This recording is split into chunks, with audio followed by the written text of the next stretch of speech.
వామ్మో! ఏం బడి ఫీజులురా నాయనా! ఏలడంత లేనోనికి కూడా వేలల ఫీజులు. బడిపోరల ఫీజులు చూస్తే బుగులు పట్టుకున్నది అమ్మ నాయనలకు. అవు తక్కువున్నాయా ఏమన్నా ప్రైవేట్ బళ్ళల ఫీజులు?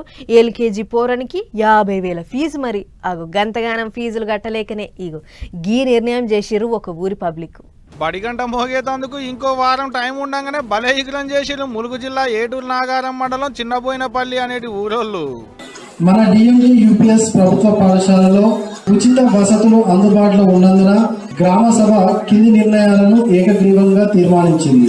గ్రామంలో ఉన్న ప్రతి ఒక్క బాలుడు మరియు బాలికను తప్పనిసరిగా మన ఊరి ప్రభుత్వ పాఠశాల డిఎండి యూపీఎస్ లోనే చేర్పించాలి.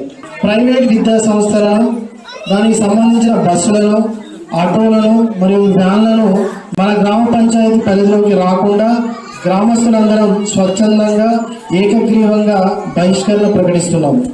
ప్రైవేట్ బళ్ళలకు పొల్లగాలను పంపొద్దు, సర్కారు బళ్ళనే చదివియాలని తీర్మానం చేసిరు ఊరోళ్ళంతా కూర్చొని. ప్రైవేట్ బళ్ళు వద్దు, సర్కారు బళ్ళే ముద్దు అని కండిషన్లు పెట్టిర్రు.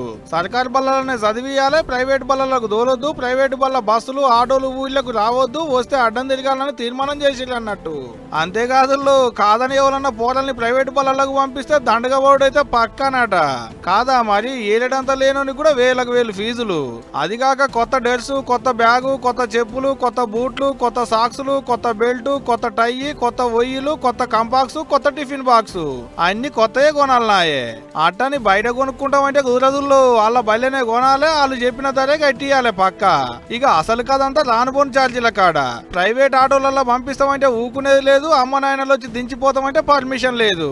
బడి బస్సులలోనే రావాలి బాజాబ్తా. దాని ఫీజు బడి ఫీజు కంటే ఇంకింత ఎక్కువనే ఉంటది మళ్ళా. అగో గా ఖర్చుల కేకలేకనే గీ ఉపాయం చేసిరు కావచ్చు మరి ఊరోళ్ళు. అనొద్దు గాని చదువుల బిజినెస్ 6 నెలల చదువులు 60,000 ఫీజులు అన్నట్టు బంబాడుగా నడుస్తుంది పోండ్రి.